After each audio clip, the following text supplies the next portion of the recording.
Oh, there we are. All right. Welcome, everybody, to the high school roundtable for the Phys Ed Summit. We are really excited to share our experiences and our learnings with the high school community. But a couple of housekeeping things is we would really like to thank Spark for their sponsorship of the Phys Ed Summit. They're research-based and very strong supporter of online physical education. And we're just thankful that they are coming alongside of us um, to help sponsor. And not only are they sponsoring us with their support, they're also sponsoring us with a few um, gifts. So at the end of our presentation on the resource document, you will see there is a survey, a Google Form survey that you can fill out. And if you fill that out, your name will go into a drawing for one of 4 prizes: a Spark Dance DVD, 1 digital physical education program, 1 Summer Institute registration, or a $100 or $150, excuse me, gift certificate to the Spark store. So really glad that Spark has come alongside the Phys Ed Summit to provide this virtual PD. All right. So what I'd like to do is I'd like to let everybody in our pictures introduce themselves. I am William Bode. I am from Charlotte, North Carolina. I teach in a non-traditional high school for dropout prevention. I do not have a gym, but I do have one-to-one iPads. So I guess I have a little bit of a give and take. So, Adam? Hi everyone, my name is Adam Llevo and I am a K-12 teacher and I teach in Saudi Arabia at the moment, so it's a little bit later on compared to some of you guys. We've just been introduced, we've just got 2 iPads in our department, but we have also just gone on to be a GAF school, so obviously I'm experimenting a lot at the moment with GAF and my iPads. I taught in Shanghai for 2 years before here and taught for 5 years in England as well. And when I was in England, I taught 16 to 19-year-olds. So I've got a bit of a varied background. Hopefully I can come in with some good points this evening. So Derek, do you want to go next? Yeah, sure. Sounds great. Well, I'm kind of a rookie to all this. I'm a brand new teacher. This is my first year, actually. I graduated last year. I was accepted as soon as I finished my last final. I was actually available to start my own program. It was a K-12 school, and I got to do that for 3 months. After that, that went to the end of June, and I took 2 weeks off and hopped on a plane to Australia, where I am right now. So I'm originally from Saskatchewan, Canada. I'm in Melbourne, Australia. And it's going great so far. Weather is beautiful. I've been lucky enough. I'm teaching at Westbreen Primary. It's actually a K-6 school. I'm lucky enough to be the phys ed specialist here, and I'm only doing this till December when I go back home to Redvers, Saskatchewan, to work at a K-12 phys ed position there. So all in all, it's been a whirlwind, and I'm excited to be here. But yeah, it's going great over here. We're talking about the iPads. Australia is very tech savvy, and we have one-to-one iPads. Westbreen, we have our own carts, so we're able to use Coach's Eye, everything good like that. So yeah, excited to be here. Awesome. Okay, Kayla? Hi, my name's Kayla Robertson. I teach in Seattle, Washington, and I teach at University Prep. It's a private 6 through 12 middle and high school. And I teach both divisions, which is a lot of fun, a lot of variation throughout my day. We do have a one-to-one iPad program, but the high school students also have a laptop device, so it includes a lot more opportunities there. We have gym space, we have a field space, and off-campus opportunities as well. Awesome. And we've got our last one, Chantelle. Hi everybody, my name is Chantelle LaMotte and I'm currently living in Edmonton, Alberta, Canada. I am originally from Saskatchewan as well, so Derek, shout out to Right you. on. Yeah. Hello. I've taught in various settings before. I had a junior high contract when I first started teaching, so worked with grade 6 to 9 students.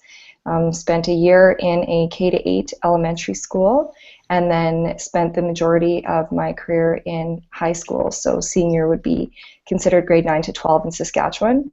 I was at a large comprehensive high school with 3 gymnasiums, a pool, track and field, access to an arena. So we were, very, very fortunate to have those types of things. Our use of technology at the time was limited in physical education, and when I left Saskatchewan, it was something that we were just experimenting and getting students more tech savvy in phys ed. I came to Alberta and worked at the University of Alberta last year teaching IPT and APT classes, so teaching pre-service phys ed teachers. And it was a very interesting experience getting involved with the new teachers that are coming out into the education world, and discussing how we can integrate tech in phys ed and looking at different assessment practices. Thanks. Awesome. Cool. So, All right. Go on, Will. Well, go ahead, Adam. Okay. So, I'm just looking at a few different bits of questions, etc., and we've all got obviously varied backgrounds and different types of experiences. So I think we're going to start with Derek for this one, because one of the questions is, what is some advice you would offer for your first year teaching self? So you could probably give us some insights on how your first year has been. It's, like I said, it's been a whirlwind. I started right off the bat. I had 3 days after school, university ended, to move everything, start my phys ed program. I actually taught on a reserve school up in northern Saskatchewan for those 3 months, so it was very eye-opening to get the different diverse students. There was a lot of, the whole point of this is to talk about how high school is kind of a different beast, so going to that kind of environment was very eye-opening for a new teacher, and it just showed you how important relationships were to connect to those students, because lots of the students didn't want to be there, they want to drop out. So that was really eye-opening, and I think it made me a better teacher all in all. And then, like I said, took 2 weeks off and headed right over here to something else that was eye-opening. And through these eye-opening experiences, one thing I tell myself is, you're not alone in it. There's some amazing people. I've just started connecting with everyone on Twitter, and so helpful, very kind, and yeah, just kind of go with it. And you're not perfect, and when you realize you're not perfect, the students really respect you, and they'll go along with you and reach out to everyone in the community, and it's been great. So I can't really give advice to myself besides smile and keep on going. Everything always makes it better with a smile. Yeah. Okay, so Kayla, what would be some advice you would offer your first year teacher self? Well, this is technically my 3rd year teaching, my 2nd year at this school alone. And both times, whether it was my first year teaching right out of college or whether it was my first year teaching here at a new school, both of them were very similar experiences, in that it was you're learning so much, your learning curve is so high. And so just staying calm and trying to do your best wherever you're at has been really important to me, and even on the tough days, just keeping a positive attitude. What I learned is that staying organized is probably the best advice I can give, because if you have a plan, you can always change it, but it's always better to have a plan than nothing at all. I'll tell you that. Yeah, yes. And being creative is really important to me. Chantelle, can you give us some advice you'd offer? You can see my screen lower third at the bottom is flipped on backwards, so I'll fix this in a second. Some advice that I would give myself as a first-year teacher was, I think I was really, really concerned about content at the time and trying to deliver as much content as I could. And I was less concerned about the delivery and sort of how I was interacting with students, and really, really focused on the curriculum and making sure that I was teaching the curriculum and doing all those right things. And I focused less on maybe working with the students as individuals and interacting with them. And I felt that over time, probably my most successful years of teaching phys ed and having the greatest amount of participation was when I focused more on the students as individuals and welcoming them into the class and trying to make it a really positive experience for them, as opposed to going through the content that I needed and getting through what I needed to do by the time it was report cards or marks and that sort of thing. So that's when I found that everything seemed to just slow down a little bit, and it got a lot easier, and I felt that I had the most success in my classroom or gym at the time. Thanks. All right, so I guess it's my turn because I think I'm the old man of the group. You know, I've been teaching for 24 years, and when I look back at what I would tell myself as a first-year teacher is don't be afraid to go for it. Don't be afraid to make a mistake. I used that in my first year of teaching. I still use that. And now with the advent of technology coming in, it gives me the courage to continue to try new things, and it's all for one thing. It's for student learning. You know, if my students are engaged and they are giving me everything they got, then let's use it. So that's my and probably my other one is not to burn myself out. I've learned to pace myself after 24 years. I still have a lot of energy, but I realize that a school year is not a sprint. It's definitely a marathon, and the older I get, the more I have to take it easy and make sure that I can keep up with the kids. So, all right. So, looks like we are ready to move on to our next question. And our next question is, it's funny, we've got some people from all over. We got Eric from California and David from Madrid. So welcome to them as well. So let's get into some root of good practice and make this as organic as possible.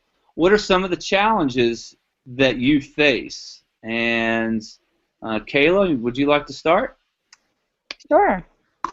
Some of the challenges I've faced, at least here, having a smaller class size is a lot different for me. We have about 15 to 20 students in a class, and so the challenge is not necessarily connecting with the students. It's more about how to give them meaningful assessments and giving them powerful feedback to help them as individuals.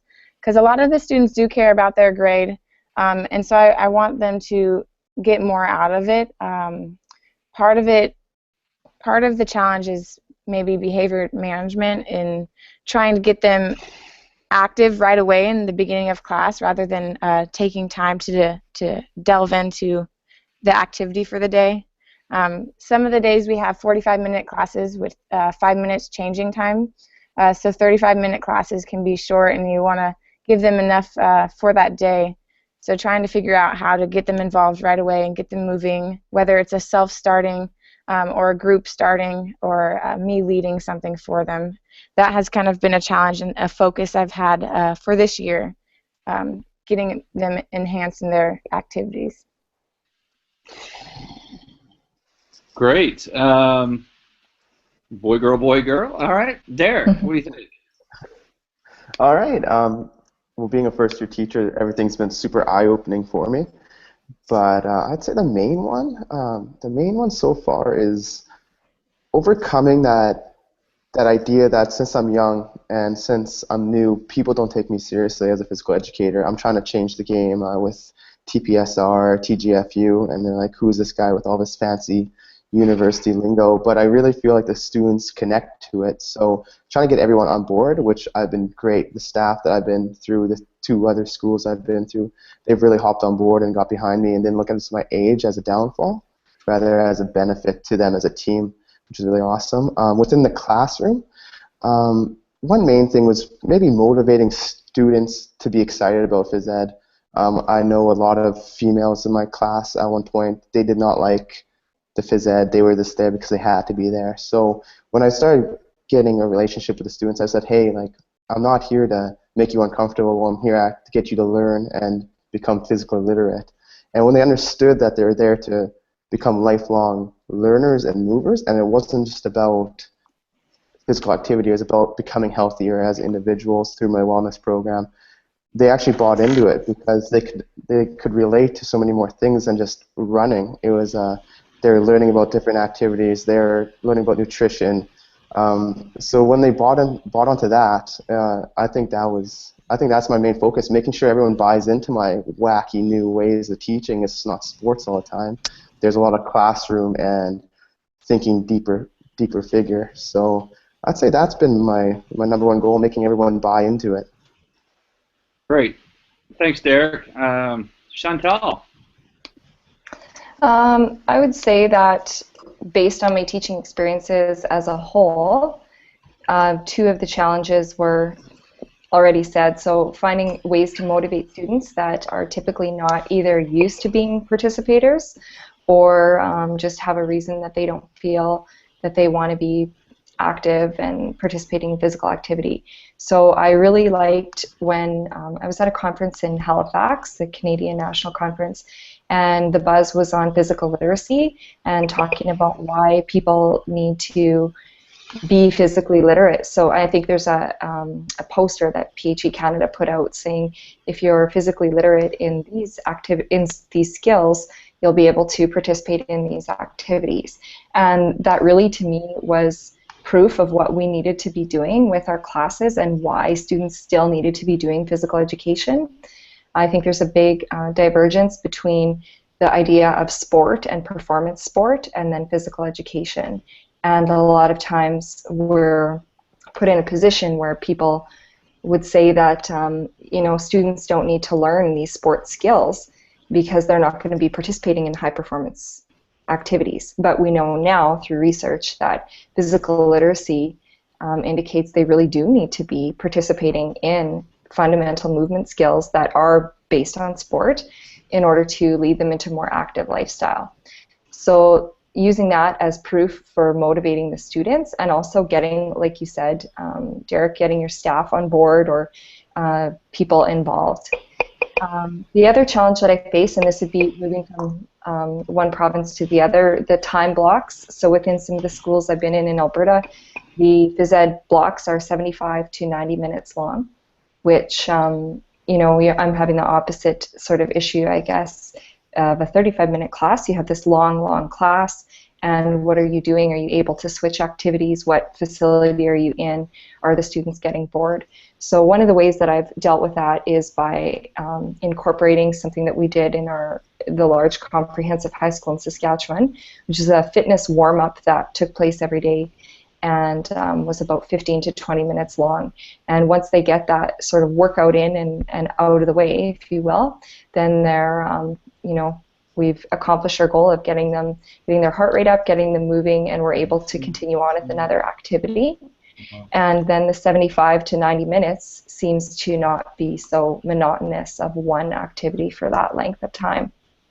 Another challenge that I would say is taking place, and this is something that I've seen across Canada and just different programs, would be the move to performance or sports academies versus physical education classes. And there's so many different varieties of courses for students to be involved in that they might be moving toward a academy or a specialized sport program, and then the students that are left are in a physical education setting. So I don't know, that's a question that I have for the other participants. Have you seen a move to more specialized physical education programs for elite students and then a baseline phys ed class for other students? Do you mind if I ask a question real quick? Yeah. Are you talking about students who play athletics and they get their PE classes waived, or there's a separate class for them to take? No, separate classes. So there's different instances in different schools and different provinces. Just talking with colleagues, I have heard of that example with some students being able to use their high performance activity as a credit. For example, let's say a figure skater who trains, throughout the day and is away from school classes and that kind of thing. But what I'm referring to are different streams of physical education, so sports performance classes and academy classes versus a regular physical education class. And I don't know if anyone else has seen those kinds of things. Okay, Well, so go ahead, Derek.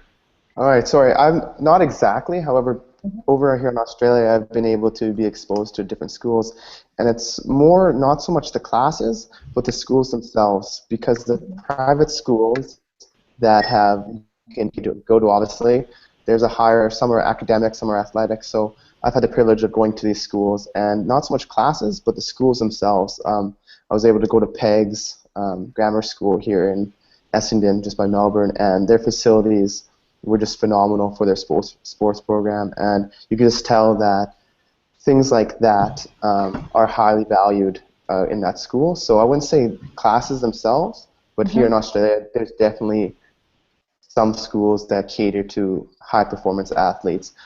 Like you said, you once had swimming pool. This school had it all. So not so much classes, but schools in general will cater to the higher athletes. Okay. All right, thanks, Derek and ladies. So we're getting a lot of questions, or actually not questions, but on the Today's Meet, a lot of people are talking about just how big their classes are. Eric has 55 in a class. Amy has over 35. David's over 28 students per class. So for those of you that have large classes, I know Kayla and I don't, although I used to. I used to have about 40 in a class at my previous high school. Can you speak towards how you manage your class when it is so large? Derek, would you like to handle that one? Yeah, sure. So roughly over here, I probably have about 26 students average for a class. However, I had the privilege when I was being a pre-service teacher, I had 42 females in my phys ed class. So it was pretty eye-opening. I had the privilege of working with another colleague though, so we team taught it. But the challenges of so many students is the fact that you have just a limited amount of space in gymnasium. So what we used was the Teaching Games for Understanding model, which allowed us to always have games simultaneously going on. So the students were always being active. So I felt that once you're doing that, students are always moving.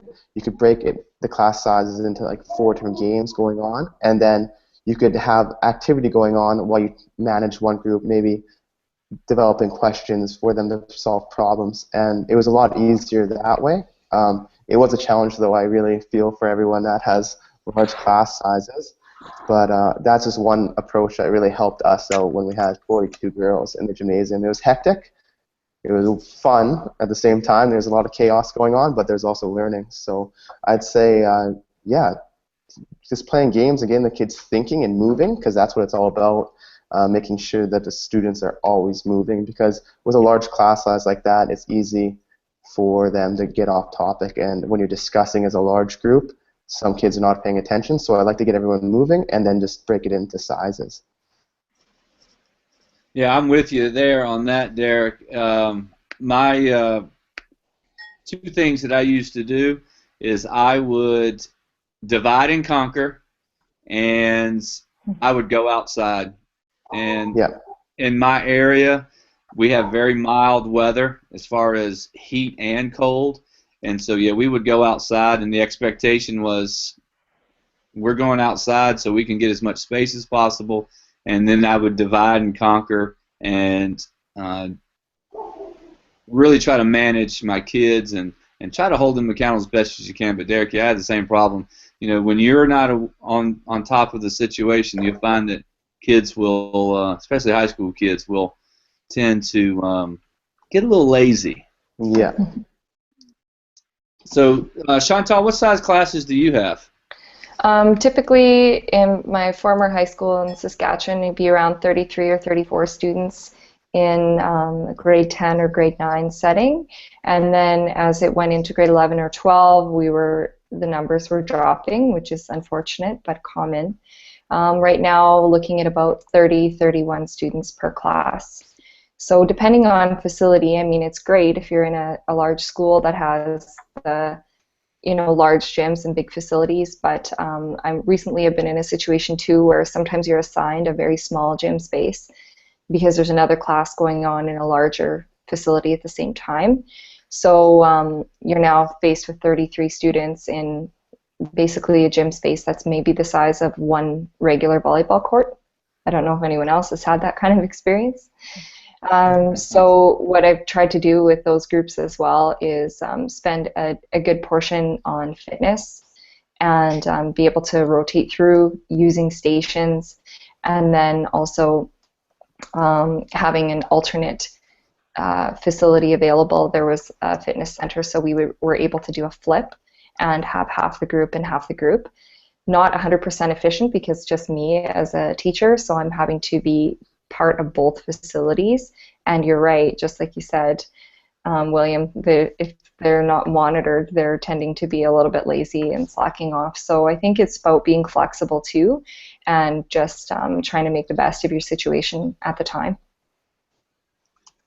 Great. Adam. I'm back. Okay. Hopefully I'm back for good now. So my school, I'm only been here 2 months now, and our school is 450 kids, and we have a full grade that come down to PE for everyone from K to 12. So our middle school, high school, I think the largest class we've got is about 42. So 42, we have 2 teachers, so I'm quite lucky that I can split the group if needed. And what we're experimenting with since I've got here, and I might have missed the bandwagon a little bit, but we're doing a bit of solo taxonomy. So we've started trying to implement that and let the kids sort of take their own leadership, so giving them the different learning objectives and seeing what they meet, and splitting the group that way. So if they're in the different stages of solo, then they can work on the different aspects. So that's how we've started to try and split them up. Great. Thank you. All right. So, again, back to some of the questions that... Kayla, you said you had 44, so let's... I did. Yeah. That was actually a weight training class, and it was the smallest weight training gym I've ever seen in my life. And we had a small gym connected to it, so a lot of times I kind of created stations outside of the weight room for them to be moving, just because you can't, for safety reasons as well, you can't have 44 students in a small weight room. I would also do fast-paced games if we played games that maybe last 3 minutes and they're rotating out quickly. I used a lot of jump ropes as a group if there's enough space. Stations are really great to use, maybe playing some music that they like, that they're engaged with, and also having within each station or within each activity having levels approach. So they have opportunities to choose which one they'd like to do. If they think one thing is easy, you have a harder, more difficult opportunity for them. And they also really love challenge opportunities within the class. So they're competitive at times if they chose to be, and giving them creative things that they've never done before is fun for them to stay engaged. And it's usually a little bit easier, obviously, that you guys have mentioned, going outside if you have the space for it, even if it's a little bit drizzly out there. Nice. So I have a next question that I was going to lead into, but Kayla, you actually brought up a good point that I think our viewers might like to hear.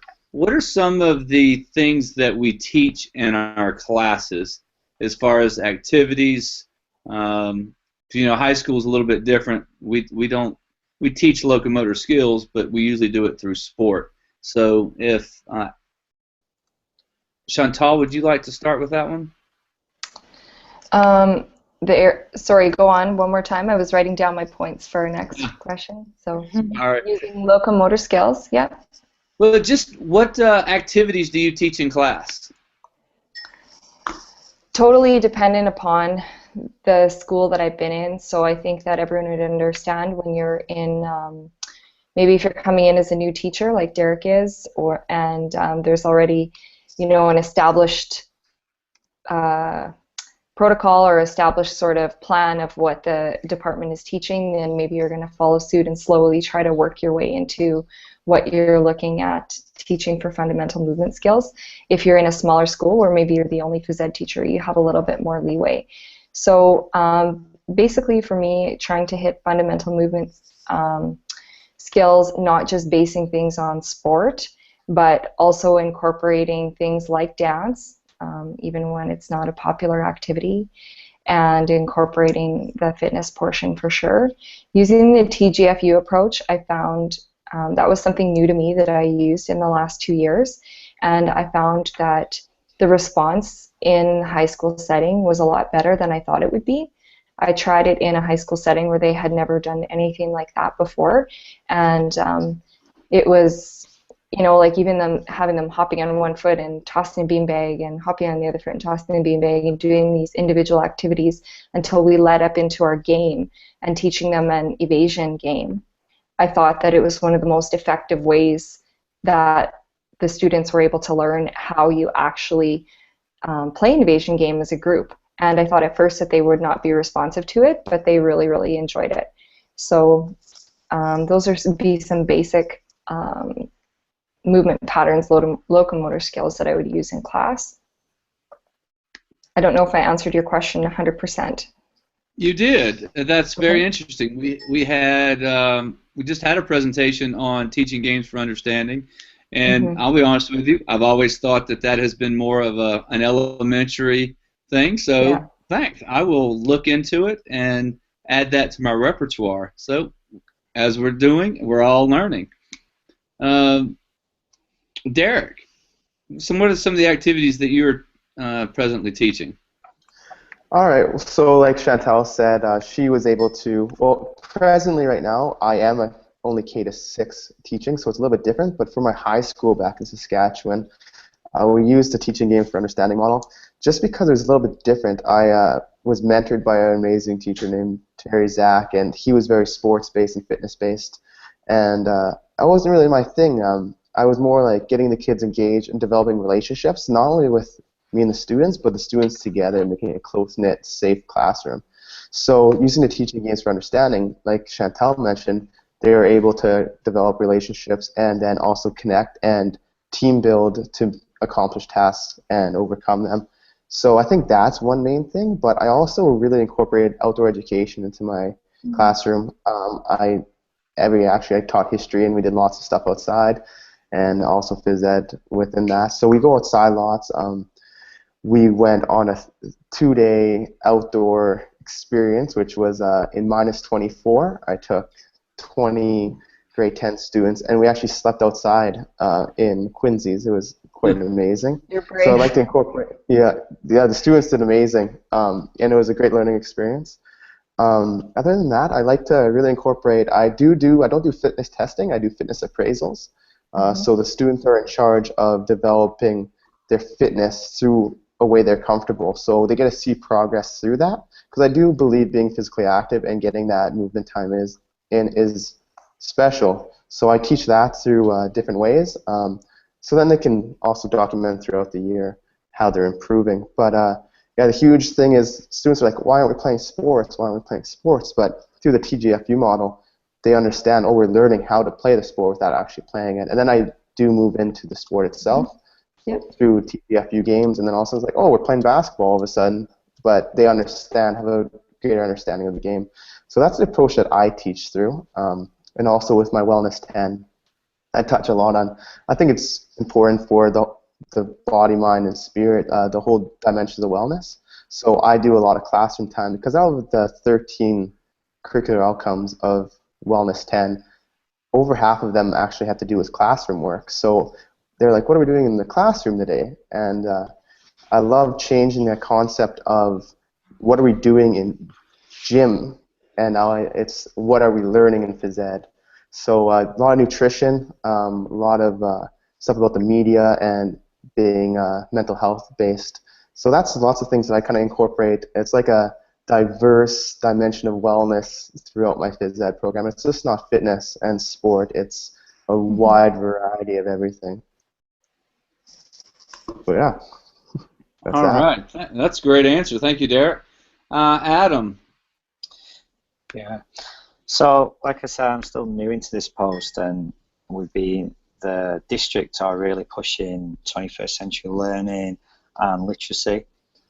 And I saw I think it was like a primary, higher end primary, middle school little warm up, and they were just putting all the letters of the alphabet around the hall, and they had the keywords on the literacy board, and they would go around and spell the keyword just as a quick pulse raiser. I was like, high school students won't want to do this. You ask them, yeah, they were all game. Who could finish the different words the quickest? And I was like, okay, this is going to carry on. So we've been trying to push a little bit more literacy, just getting a literacy board up there. And the kids have never really been shown or had the opportunity of using iPads in PE, using Coach's Eye, etc. So it's nice that we just got a new TV in the gymnasium, so I've been beaming images up, showing them like slowing different movements down using BAM, and they're getting a different type of PE. So we're starting to just change that mindset of what are we playing today into what are we learning today. Great. All right. So who have I missed? Chantelle. I think I started off the. You started. Oh yeah. Yeah. That's Kayla then. All right. So some of the activities we do, we offer a variety of electives for the high school. In the middle school, all of the students get to experience quite a variety of activities from rock wall climbing to pickleball and tumbling as well. So when they get to high school, they can kind of choose what they want to do. We have a yoga class that I teach, and we do a lot of different things. We do partner yoga, we do journaling, we do relaxation techniques, and just have a lot of creativity there.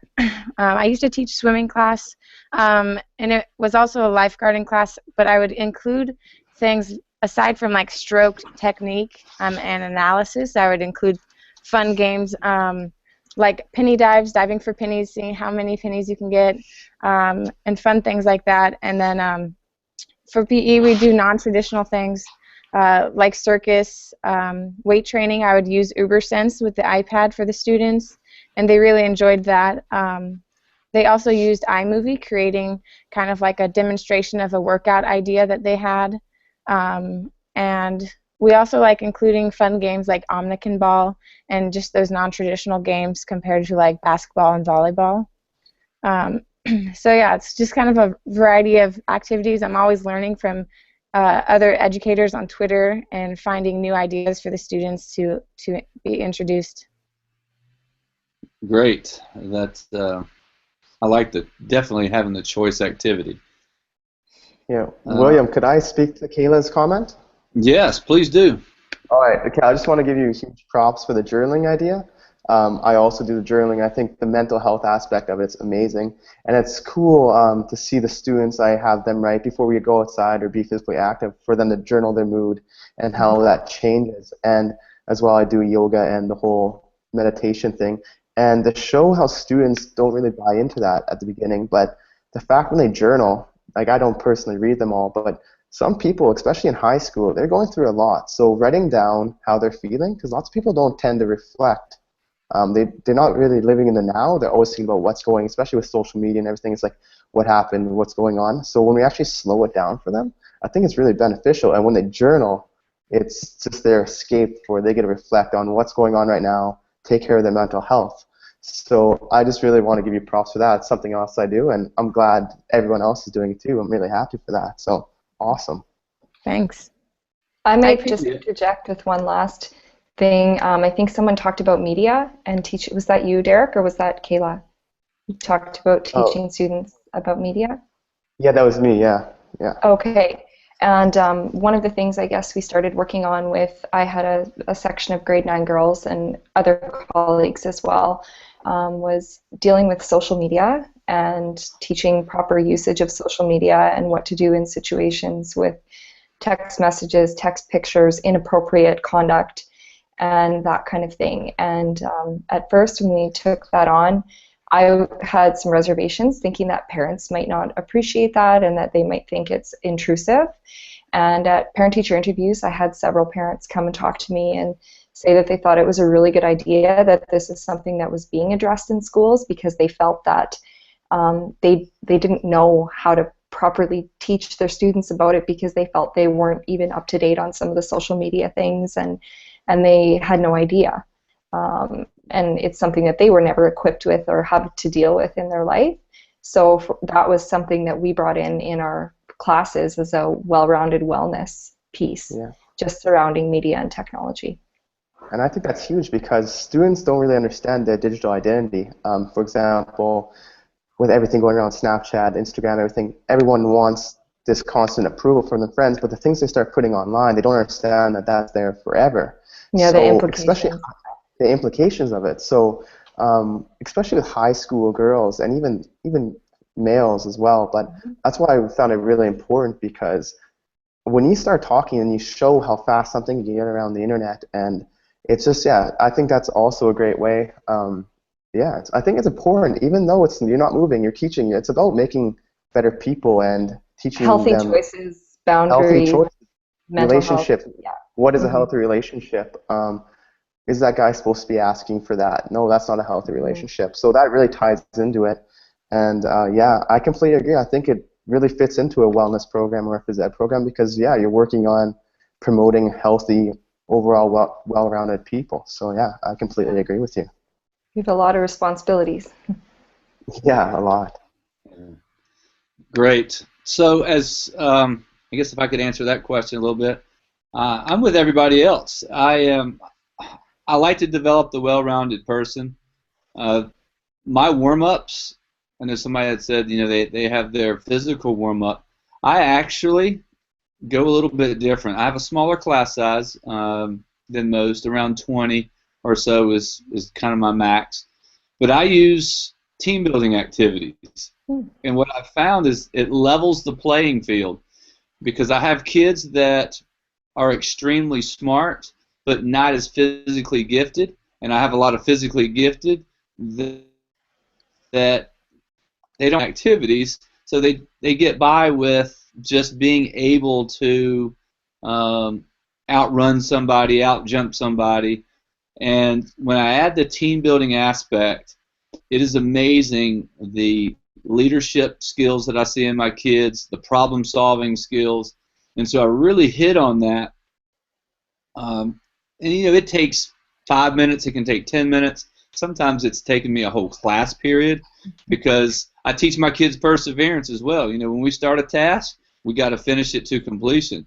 And so we're really trying to develop those 21st century skills in my students that carry over into the activities I teach, because I don't have a gym, and I've learned to be very resourceful with my facilities and my equipment. So I teach a lot of non-traditional lifetime sports. So I teach golf, I teach disc golf, ultimate frisbee, orienteering, self-defense, all these different little activities that by the time they get to me in high school, they haven't done before. It hasn't been, golly, we did basketball since I was in kindergarten, or we've been playing some type of throwing activity since I was in kindergarten. And so I use that to my advantage, because I'm seeing a couple of things. about motivating kids. We talked about that earlier within our discussion is how do we get them motivated?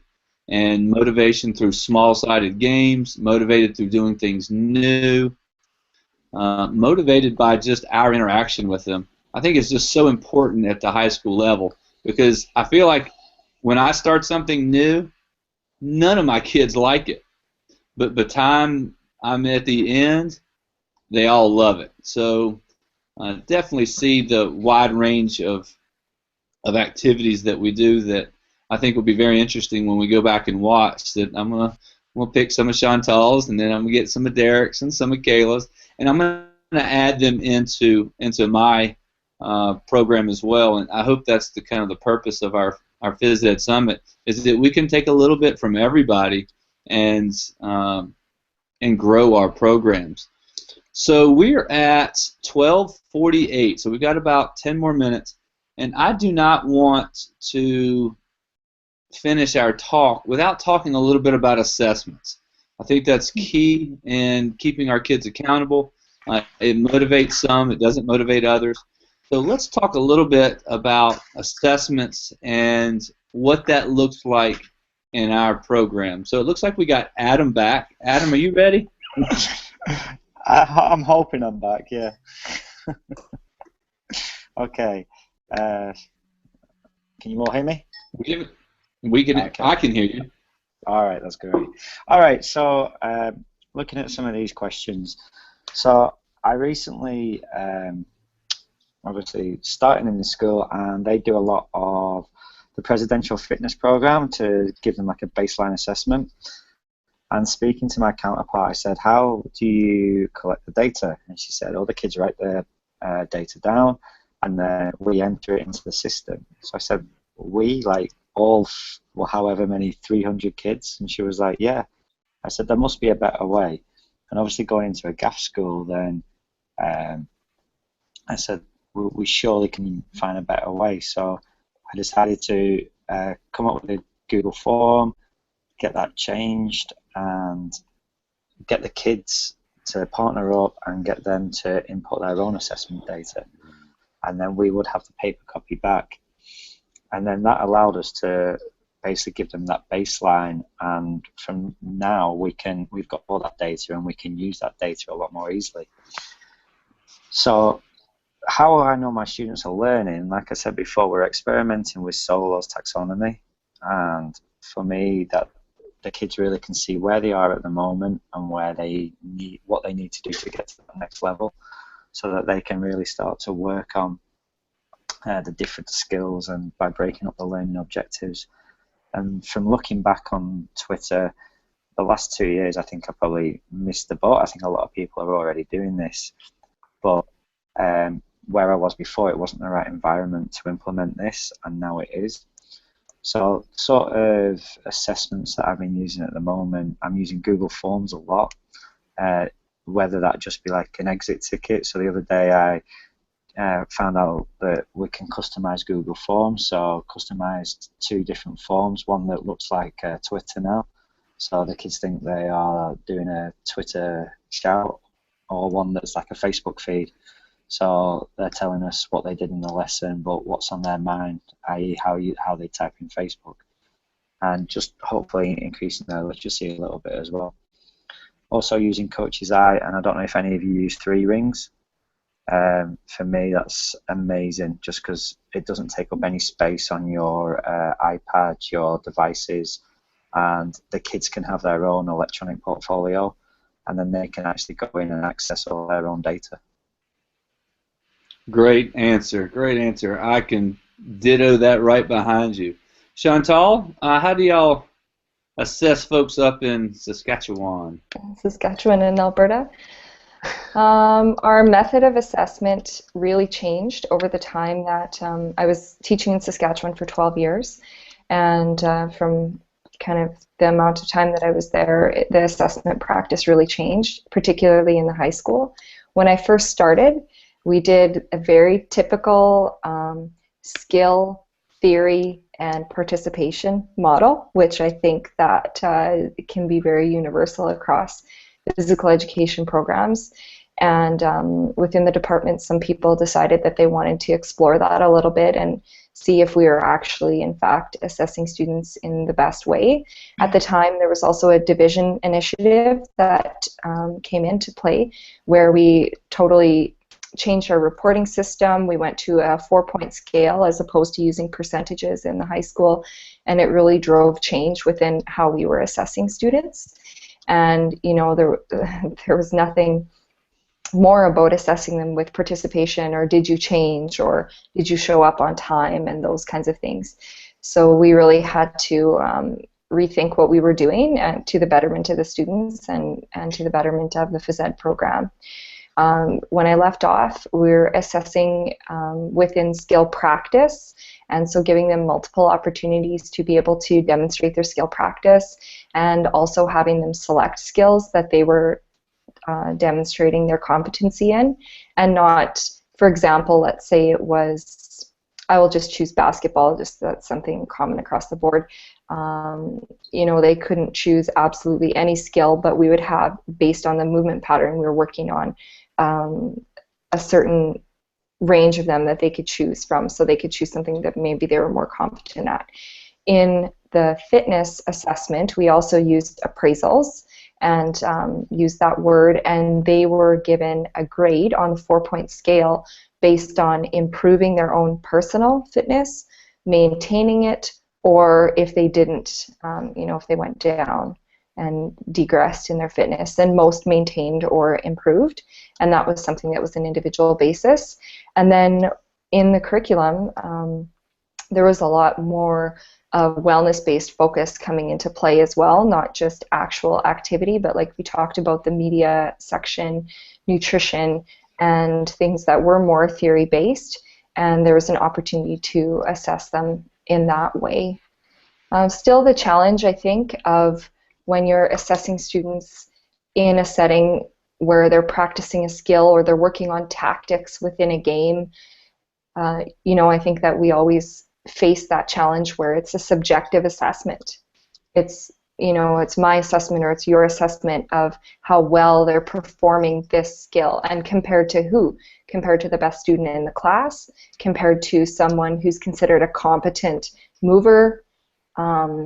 You know, how are we assessing them that way? So I think that's a struggle that still remains, and you know, is something that we need to work on with a solution. I'm interested to know more about, and I put this on our group chat, about what you talked about, Adam, with the 3-ring, and to be able to look at that and using technology as a tool. I think video feedback is huge for students. I've used it a lot with athletes, and it gives them instant feedback as to what they're doing and what they should be looking like if they're able to progress to another level. How about you, William? Where are you guys at? Well, with assessing, and we are, I do a lot of assessments. Sometimes I grade them, sometimes I don't, and it's to keep, I want my kids to always know, and I don't even call it assessing anymore, because assessments have taken on a negative tone in our area. And so I use the words evaluation. I want to evaluate where you are on the continuum of learning. And I stress to my kids over and over that some of you may know this, some of you are progressing and developing, and some of you still need a lot of help. So I don't want any of my students to feel inferior based on another person's abilities. And so when I assess, I do a lot of assessments so my kids don't get nervous and think, oh my goodness, my teacher's assessing me now. With Adam, I also use Google Forms. I use UberSense. I use a lot of face-to-face and peer observation to let them evaluate. And so the evaluation process just becomes a natural part of my program. And once kids get used to it, it's a very effective tool. So as I'm seeing that we're coming to a close, let's take 30 seconds with each of us to kind of just reiterate any key points that we've heard, or something that you really like about your program. And I'm hoping that as we continue to have other phys ed summits, that this conversation will continue, because we only got through about a third of our questions. So that's great job by everybody. So Adam, would you like to start? Closing statements? Well, as I missed quite a lot of it with technical issues, I'm hoping I could go on a bit more next time. But I think we could talk all night about different strategies and different things we're doing at the moment. And it's great that the phys ed world is really pushing that we are a subject and we are taking learning to a new level. And we're going away from this rolling the ball out stereotype. And I will stick it on the document that we're going to have of the old school. It's from 1970s and it's an English film called Kes, and it's a very old school PE teacher, and he goes out and he rolls the ball out, picks the teams, leaves one child at the end when picking teams, and he basically pushes a few kids off the ball while playing football himself. No learning taking place, and it's funny to watch, but that's how it was then. And we're going away from that stereotype, and we're really emphasising the learning, and hopefully this carries on and we take on more and more of these summits and professional development opportunities. Great, thanks Adam. Kayla, your turn. All right, well, we talked about a lot of great stuff. I really enjoyed the creativity that everybody has and the mindfulness that everyone has in creating great lessons for their students to help them not just now and in the present, but also for their future. Assessments, it seems like we all have quite a variety of assessments. I also do peer and self-assessments, and they seem to really like that, getting a peer's eye view, whether it's on UberSense or just visually. We also do a lot of I think as teachers for PE and dance and yoga, we do a lot of daily formative assessments, constantly, helping the student out and giving them feedback each day. But I'm just really excited that we have this opportunity to share and connect with each other, even though we're not in the same state or country. Definitely. Derek, you're up. All right, closing points. I think I'd say the main thing is, for how cliche it is, the relationships, and it needs to be student-centered, assessment student-centered, activities student-centered. Everything needs to be for the students, because even at the end of the day, although we're teaching curriculum, we're teaching the students the most, and we're developing those individuals. So the students come into the classroom, and they're taking a huge risk. They're trusting you, so you need to allow them to trust you and treat them as the individuals they deserve to be treated as. So that's my huge thing, is respect. And I think if you respect them and they respect you, I think a lot can be accomplished. So basically from that, it was great. This is my first Google Hangout, and I'll be back for more. Met amazing people. There's so many awesome people on Twitter. Yeah, thanks I've learned so much. I can't wait to do it again. Great. Chantal. I'll just go back to the team building that you talked about, William, as a use of warm-up activities, and I think that that's an important takeaway that I've written down today that I'm going to take back. For sure, I think that students come to our classes and they're not always familiar with how to interact in a physical activity setting. Some of them haven't had that type of experience before, other than their elementary phys ed classes or their junior high phys ed classes, and who knows what that was like. So to bring them together and be able to get them to work together and realize that this is their team for that semester, might make them a little bit more comfortable, as opposed to the typical intimidating settings that a lot of students who are not used to activity can be in.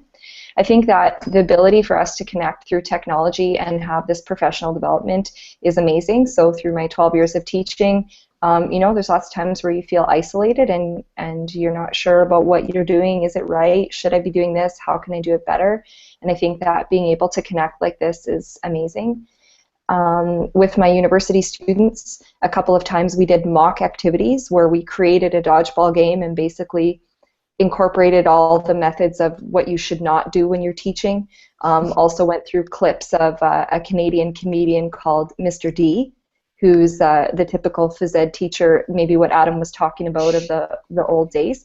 And I think what it really shows is everybody knows how we should be doing it and what we should be doing. It's just about having the courage and then the time to be able to implement your proper practices. And that's something that we're always facing is the time challenge as well. Yeah, and that's a whole other topic with coaching and teaching. Yeah, I definitely agree with you there. That's one thing that we didn't hit that we'll have to hit next time is balancing the coaching aspect with our teaching aspect and being able to prioritize accordingly. So definitely well said. I am going to close. I want to publicly say thank you to all of you for joining the roundtable chat. It's crazy hours for some of you. Some of us are way early. It's right in the middle of the day for me, and I can't wait to go outside because I see the sun. I've been sitting for 2 hours. And I just appreciate your candid responses. I hope that it helps the viewers just take something away. You know, we all learn from each other, and the willingness to share and the courage, Chantelle, not just within our classmates, but within our peers and colleagues in the Phi Ed community.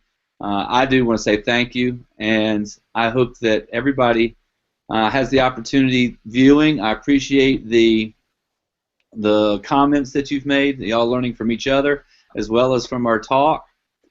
And if you would take the feedback, the Phys Ed Summit feedback form, you'll be in the drawing for a Spark Prize. Sorry, guys, we can't win because we are a part of the group, but I guess it's one of those things. But again, I want to say thank you to everybody and the help. Adam, thank you for persevering through. And we're on we're talking about technology. It wouldn't be technology if it didn't always work. That's exactly right. That's exactly right.